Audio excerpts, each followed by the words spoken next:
atrás era mejor. Es que todos vivimos de la pesca. Aquí por decir no hay... Si tú quieres ser pescador, no hay ningún problema. No te piden ningún requisito, simplemente que ejerce la profesión nada más. Para el futuro no vemos nada bueno, porque entre más tiempo la pesca, si hoy día lo capturaste 20 millas, mañana tienes que irlo a capturar 50, 100 millas. Van las pescas disminuyendo y van alejándose. Muchos los barcos sardineros, atuneros, eso, capturan demasiado pesca, cantidad, botan al mar de nuevo, lo devuelven pero muerto. Eso hace que el pescado se ahuyente.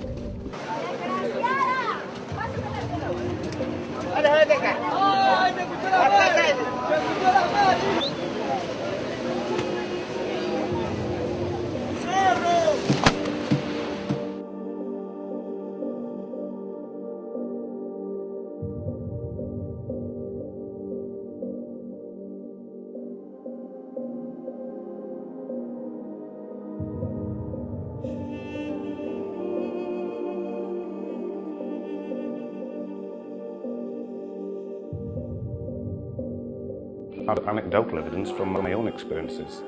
The spur dog used to come in and eat the whiting. Because the spur dog are no longer in the area, the whiting flourished, and there are millions and millions of whiting in the area, which are they're a predatory fish, the whiting. They're only small, but they eat small young fish. And as a result, the flatfish have disappeared. There's no flatfish in our region at all now. So I personally believe that because they've taken out the spur dog, that it's had this major knock-on effect, and who knows where it's going to end. They reproduce more like mammals than like tuna or cod. So they generally grow slowly, they mature late, they generally produce a small number of young, sometimes not, sometimes in cycles of 3 years. So really slow to replenish from overfishing. Portugal is one of the top countries. France, Spain, the UK. The government looked at a range of species that were caught in that particular fishery and the weight of the fins compared to the weight of the body.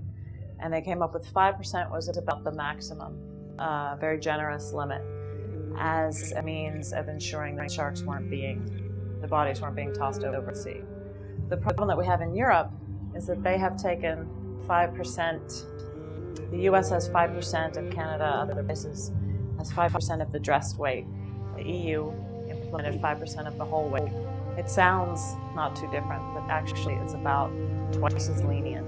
So it allows maybe 2 or 3 sharks to be finned for every shark that you caught. Just about every country in Europe, one way or the other, has something to do with this shark killing. The core of the EU finning ban is very strong. It says you can't remove the shark fins at sea. The loophole comes with these special fishing permits that allows the fins to be removed. And only Spain, Portugal, the UK, Germany, and Lithuania at present issue these special fishing permits.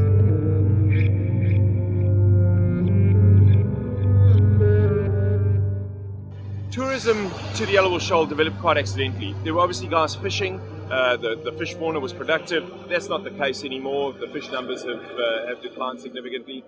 Look, still enough to go around, but it's certainly not as popular as a fishing destination as it was.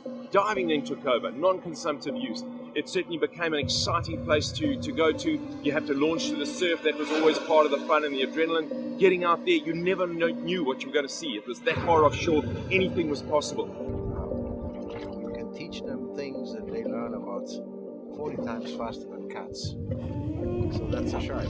When you see the eye of a shark, you think it's just a cold eye with no expression, but it does have an expression. It watches you, especially when you see a tiger shark, the eye really follows you.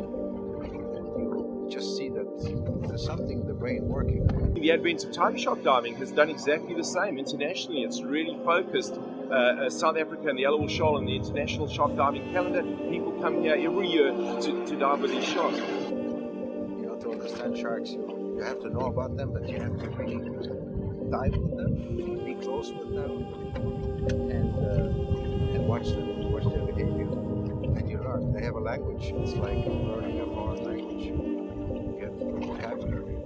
species to see how they move in different situations. They have a very clear body language.